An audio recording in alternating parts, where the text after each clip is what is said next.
Heoi kei te rongo tonu te whānau Burrell I te mamai me te rā wakiwaki I ngā tau wharewharenga o rātou ngākau I te kohurutanga o tā rātou tama.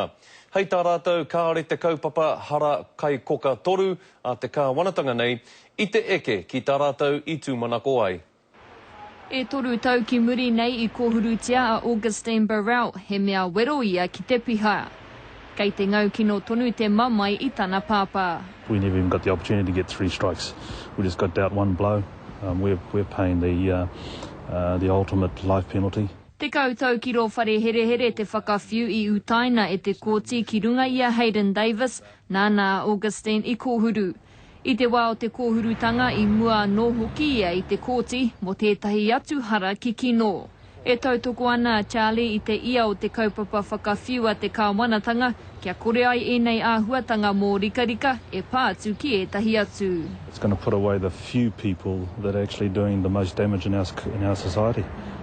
So that's got to be a good thing for everybody.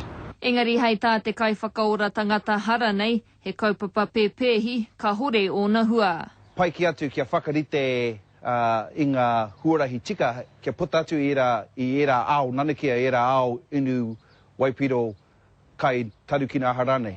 Hei tā Charlie, kei roto I te hohonutanga o te kaupapa, e ki te ai te pai te kino rānei o te kaupapa nei.